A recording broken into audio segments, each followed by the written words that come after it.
Well, hello everyone. This is the seventh episode of the Founders Interviews by S4S. S4S is the student pillar of the Community for Learning and Innovation, which is the body of the university that focuses on innovating and facilitating innovation in terms of education on campus. We do this through supporting our partnerships, which are different student initiatives and organizations, one of which is the Sustainability Hub. And today I'm joined here by Ricardo, one of the co-founders of the Sustainability Hub. Thank you very much for being here, Ricardo. And we're going to talk a little about him, the hub, and the climate crisis, climate change, and the issues around that. So thank you very much for being here, Ricardo. Thank you very much for the invite. It's a pleasure. And please, let's start with you telling us a little bit about yourself and what led you to co-found the Sustainability Hub. So I'm originally born in a small island. I don't know if you know it is called Madeira Island. And it's this small piece of land, 1,500 kilometers like off the shore of Portugal. So I spent 18 years there. And what do you do there? You wake up in the morning and you see the sea. When you go to sleep, when you're going home, you pass through the mountains. So nature was something that was always very, very embedded on me, something that I learned to respect. When I think about the sea, I do not think about like this piece of water is there. No, I cannot distinguish that between what love is for me. I started windsurfing there, and through windsurfing, when I was 16, I became a coach, and there I realized, damn, if I want to make something happen, I can actually make it happen. Something that I'm passionate about is something that I can actually make a positive impact. So this interest for sustainability, I brought it, and this passion to do more, I brought it here to the Netherlands. And then on my second year of university, I was in this group chat for the post-plastic generation, and then there's this lady called Louisa. She puts a message on the WhatsApp group. Oh, we're looking for someone to be on the board on a time of Erasmus involved. We have this project for sustainability. And I said, okay, this is my opportunity. This is my opportunity to take it. I knew that I was at a time where you could travel. I was I think it was in France the first day when I had my interview. And then the week after, when it was the first meeting that we were having, I think I was in Albania or something because I was just traveling by myself through Europe. So it was a very fun start. And from there, from Erasmus involved, then together with other associations, we created the Erasmus Sustainability Hub. Mm-hmm. Just wanted to contribute more to society. Yeah. And so what is exactly the story behind the origin of Sustainability Hub? Because I know it was some sort of merge, basically, between different organizations, right? Yeah. So on the beginning, there was an organization called the Erasmus Sustainability Hub that composed of 4 or 5 main projects. The Food Lab, Post-Plastic Generation. At that time, I think it was called the Thrift Shop, but then they changed names because they wanted to have a new name. So there's 3 or 4 projects that together comprised the Erasmus Sustainability Hub. And they also had an office space. And then there was other 2 organizations. There was Green UR. There was the responsibles for the Erasmus Sustainability Days. And then there was Erasmus Involved. And Erasmus Involved was supposed to be the alliance of all student associations that were meant for sustainability. Mm-hmm. On that time, together with the board of Erasmus Involved, we thought, okay, there's so much overlap between everything that we do. So in the beginning, Erasmus Involved and Green UR merged together. But then we saw what we were doing is so similar to the Erasmus Sustainability Hub. They had kind of these project leaders. So I thought, okay, we might as well bring everyone together. And this is when the president at the time of Erasmus Involved, Louisa, and the project responsible of the project of the hub, Esme, together with Pinar and John from the Sustainable Foundation for Students, kind of brought together and was like, let's create something great. And together, with all these heads together, we created this ginormous student association that is the Erasmus Sustainability Hub. That is, for the best of my knowledge, one of the biggest, is not the biggest, student association. I mean, just local green office that we have in Europe in terms of active members. Of course, this is for the best of my knowledge. From all the green offices that I've heard about, that are just local, we are one of the biggest ones. Yeah, that's pretty impressive. And so what is it exactly that Sustainability Hub does in terms of projects or daily activities? What is Yeah, what is it that it does? So the Erasmus Sustainability Hub is meant to be the center for sustainability in the Erasmus University. When you as a student think, what can I do for sustainability? For you to think about the Erasmus Sustainability Hub. Very well connected with other student associations. We have everything from waste to food. Now branching out as well more on social. We even have a sustainable cryptocurrency in partnership with a company in Amsterdam. So we have a little bit of everything, and that's what the Erasmus Sustainability Hub is meant to be. If you're passionate about sustainability, if you want to learn more about sustainability, if you want to do more regarding sustainability, you go to the Erasmus Sustainability Hub. Mm. And so how many projects or how many different branches after the merger is there now? Because I know there's the podcast, right, which S4S and CLI played a role in supporting, and there's the EcoCoin, as you mentioned it yourself. How many like departments, or how can people see sustainability in terms of the projects they do? I think that's one thing that we kind of have been doing quite well. We have grown. On the beginning was 4, and then at the end of the first year, if I remember correctly, was around 8, 9 projects. So I think that's kind of where we are now. A little bit about, I would say, to the best of my knowledge at the moment, that we have around 10 projects. That a lot of them are super, super interesting. And like seeing the amount of people behind them and doing the projects is just very, very encouraging. I feel like a grandpa when I'm around them, you know? Right. So what is like? I know it's probably like hard to pick favorites, and you also don't want to like not mention the ones some, but like what are you? What do you think are the most interesting projects, or what are your favorites at the moment? Um, it's a very hard question because I have a really big passion for all of them. I think that I really like the post-blast generation. Do you know that like on their Instagram page, Greta Thunberg follows their Instagram page? Yeah. Yeah. Yeah, I think like when we saw it like 2 years ago, like, oh, this is so cool. I don't know if she's still following, but I know that at the point she was following the page and they do very interesting stuff. The Food Lab as well has been a crucial part of the Erasmus Sustainability Hub. Pinar Kuskan has done like a terrific job. This has been like kind of my sustainable mom. So I always have, she like taught me so much about sustainability, Pinar, and like I learned so much from him. But I think that my favorite one, and I'm quite biased on this one, it might be EcoCoin. Yeah. Because I think it's so like particular. We are one of the only universities that has 365 days per year that you, when you do sustainable actions, you get rewarded with virtual coins that you can spend it on products for yourself. Mm-hmm. And I think, for the best of my knowledge, I haven't seen any other university with this project. So we should be very proud of it. Yeah, it's definitely interesting and something unique. Oh, sorry.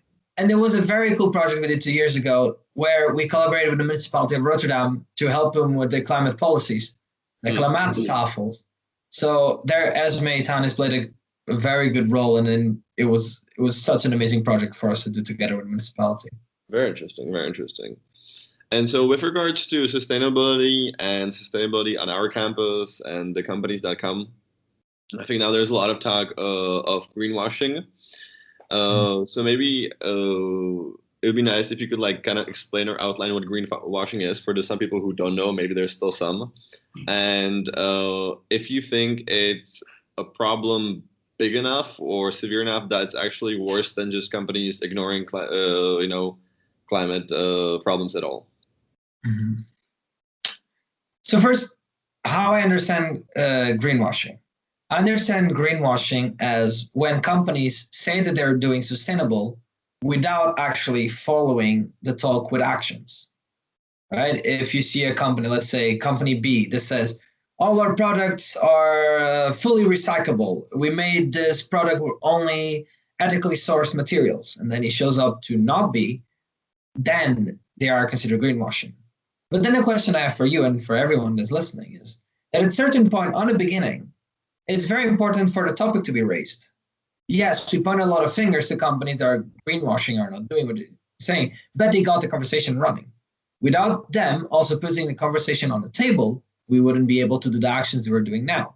So I think that whenever we talk like about companies and what they should be doing, we should be aware of some sustainable like elitism that we have between us. Whenever we start learning about sustainability or whenever we start buying secondhand clothing, we start being so condescending a lot of times. I'm not saying like everyone, but we need to be aware that, especially in companies from more traditional industries, it's very hard to change. They should change, yes, completely agree. But we need to be aware that if we just shoot down companies out of the conversation or parties, we just point fingers all the time, it's not going to help, right? That much. For example, when your parents were always telling you something, okay, you're not doing this right, you're not doing this right, you're not doing this right. At some point, you just said, okay, no, I'm done with this. I don't want to pay more attention. So I think that's what we need to be aware of. Even though there are companies that are incurring in what can be called greenwashing now, it might be that they're just their actions did not catch up to their words still. Doesn't mean that we need to go with fire and everything against them, you know? Yeah, but I guess opposing view or what someone else might say is that the situation is severe enough or advanced enough that these companies should perhaps just be regulated more, and then we wouldn't even have to have this debate of what is it that they're trying to do or their own initiatives. If some of them are not just trustworthy, and if they're at the end just trying to follow their own interests. That is true. They should have started doing way more before, but we should blame that on our parents and our grandparents as well, and their governments beforehand. We did not vote it well enough to protect our environment because we were just worried about growing and growing and growing on this machine and getting income and income and income. This is the only thing that we care about. Now, more than ever, we are paying attention to the societal causes. Yeah. And companies have to adapt. A company that has spent 100 years or 80 years just drilling oil, yes, it should have done it better. But now we cannot just say, okay, either you stop doing everything or you do everything sustainable.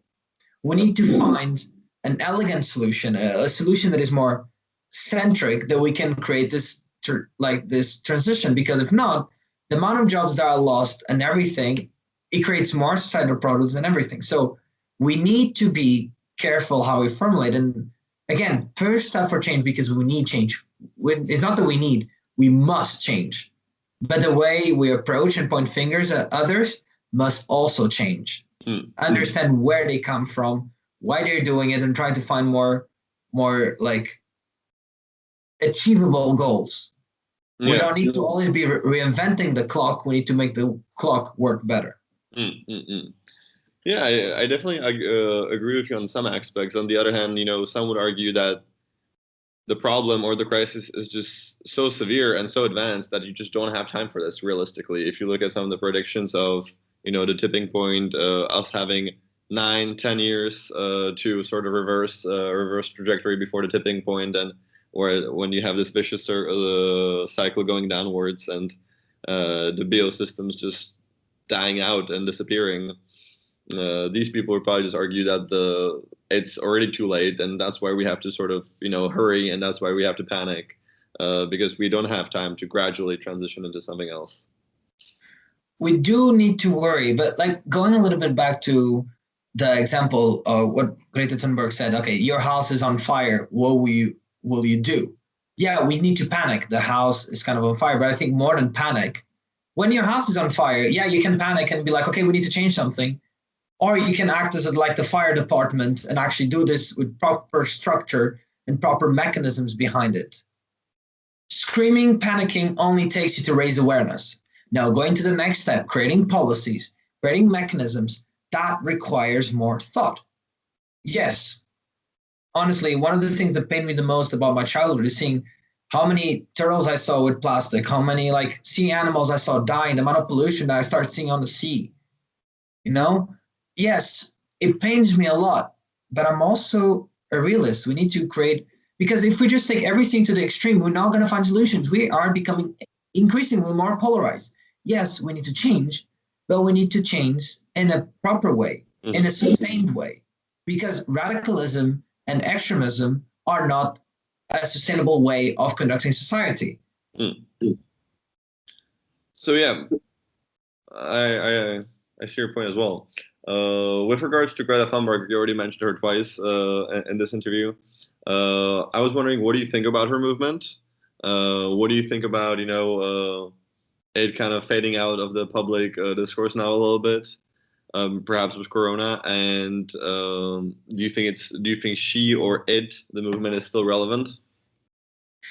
I think the great thing that Greta Thunberg did was filling up the void that we had about a central person to raise awareness about a problem. You know, that before, okay, 10 years ago, 20 years ago, Al Gore, everyone was kind of talking about Al Gore and the movies that he posted. But then now Greta Thunberg just gave young people like the voice and the mechanisms to be like, okay, not the voice and the motivation for children and young adults to do more. And I think that was the biggest influence. I've heard a lot of stories about business owners that their children were the ones pushing them towards sustainability. One person that I worked with, he told me that the only time that their children wanted to talk to him about his job was when he was doing something to, for example, with recycling or something better for the planet. So I think that's the effect that she has. Still very relevant. Young people have such a powerful voice, and she is such a powerful young woman. And I think it's great, and we need to keep having like those voices to raise awareness. But I'm also aware, and I think everyone should know that like intentions and screams must come with well thought of answers. For example, if we want to get into debate, I'm going to put like a little bit of a controversial decision here. But for example, if we eliminated, okay, this is going to take it can take a discussion to a lot of sides. But if we take all the plastic out from our supermarkets, our food waste will increase tremendously because of the shelf life space. Then you can argue, yeah, you have to produce less.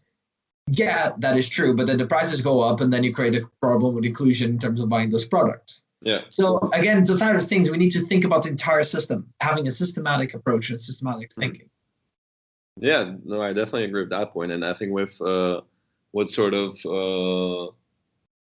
what you just said, I think kind of brings me to my next point, and that is a lot of people would argue, sort of that their individual impact is so little and so relevant, especially compared to, now the growing populations in Asia, their growing standard of living, the fact that India and China are now, quite contrary to Europe, opening coal plants, not closing them, but opening new coal plants every year. And yeah, how do you position yourself in this world then, where you're like your actions are so minuscule, and whole continents or sort of countries 100 times the size of yours are doing something the opposite direction? How do you sort of deal with that psychologically or on an individual level? I mean, I think that because, for example, when is there like a summer day, you have to sleep with the windows open because it's too warm. And then when a mosquito comes into your room, doesn't that, sorry, do you want me to restart this answer? Because then you can cut it. Yeah, well, you can just. I'm saying, so Miklas, in a summer day, when it's like too warm for you to sleep with your like windows closed, so you have to open them, and then there's this weird, like this very annoying bugs that get into your room, and it's like the mosquitoes, right? Yeah. They're just one mosquito that goes to your room, right? But doesn't that kind of disturb your night, or like just create a change, an impact in a night? Yeah. If even a simple mosquito can disturb such a big like organism as we are, that's the same thing as we in society. Individuals are the basis of social aggregates. Social aggregates determine markets, determine societies. Your beliefs, either you recognize it or not, will influence the people that are around you. So you're never too small. You're never insignificant. Is there like one book you could recommend regarding sustainability or climate change you would want to propose or recommend to everyone, which is like, if a person is supposed to read one book and is kind of too lazy about this topic, but still wants to educate himself, is there one you recommend? Hey, this is going to be a counterintuitive answer. But my answer would be The Culture Map. The Culture Map is a book all about understanding different cultures, how different people think, how different people communicate. Because I think that 70% of the problem that we have in terms of sustainability is because we just do not understand each other, or we don't put each other on like the food, like on the place of each other. By understanding others and understanding where people come from and how the culture worked, we can come to more agreements. Sustainable Development Goal number 17, partnership for goals.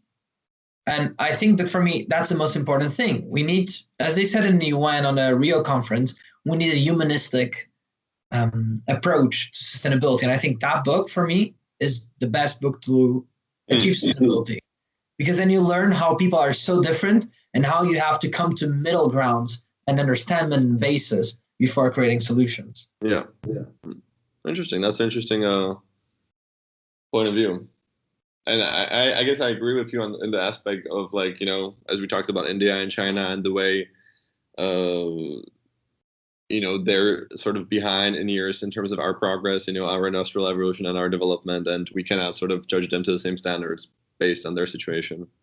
So I think that's interesting. Maybe lastly, to sort of sum it up, and I guess you sort of answered this to some extent based on your perspectives already, but do you think that, you know, climate change and the climate crisis is a bigger problem than the current pandemic we're experiencing now? And if so, if you do believe that it is, shouldn't be like treated that way, like with such attention and such a like severeness as the pandemic? I don't want to make anyone kind of panickish or hopeless, but the corona crisis situation we have now is an invisible enemy. This is short-term invisible enemy that we kind of 4 weeks or 5 weeks after we do something, we feel the repercussions from it. Climate change is an invisible enemy that is intergenerational. What do we do now only comes in 40 years. So if we as society are struggling to solve the corona crisis, it is a short-term invisible enemy.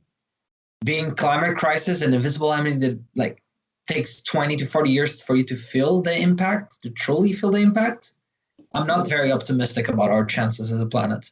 But this does answer to your question. Yes, I think it's a way bigger problem and is a problem that we as humans, we're going to be on a rope on this. Yeah. Yeah. No, yeah, I see your point, but then again, you know, maybe you're being optimistic in the sense that it's only going to be felt in like 20 or 30 years. Maybe some would say, you know, it can come much sooner, the consequences. No, it's not what I'm saying. The consequence we're feeling now is from what our parents and grandparents did. Yeah. Okay. And this is what, like 20 years ago, is like, I mean, you know that the carbon emissions stay in the atmosphere for quite some time. And a lot of times the chemicals and everything that we put on the planet take some time to come back at us. Right. Yeah. So then what we're feeling now is not what we did last year, because if it was what we did last year in 2020, almost every country had a reduction about 6-7% of their CO2 emissions. So this year should be colder than last year, right? Or like, are we going to see the average? Probably didn't, because it's not from the year after. So it takes a long time. Like what you do now affects you like at least for 40 to 60 years. Yeah. Fair enough. So not too hopeful, and definitely definitely a bigger problem than the current pandemic. Yeah. And I do think that we do not need just a handful of people doing everything for sustainable to live 100% sustainable. We need for everyone to do their part. If everyone did their part, we can go somewhere with more prospects. That's the hopeful side for the end. And lastly, about back to yourself. So we started with sort of your story and how you started the Sustainability Hub. So lastly, I would like to ask you, where do you see yourself in the next 5 to 10 years? And will you be sort of you know, in some way still fighting to protect the climate, or sort of around this topic? I feel like I've guided my life for the past 10 years about creating positive impact. So I don't think that in 5 years I'll do something else. If it is helping the climate or if it is helping people, I'll be there contributing for sustainability. If it's going to be in an NGO, if it's going to be in a company, it's going to be in a classroom. I don't know, but I know until I'm needed to help the planet and the people, I will be there. Alrighty. And I think that sums up this interview. Well, thank you very much, Ricardo, for joining us here today. for your perspectives and opinions, and for co-founding Sustainability Hub, and also the Stay in Rotterdam. That's another project you co-founded, right? Very Which we much, didn't yes. have, which we didn't have a chance to talk about too much today, but people should definitely look it up and look into it. And yeah, thank you very much for the interview. Thank you very much, Miklas, and S4S for the opportunity. I appreciate it. All right, have a nice day. Bye.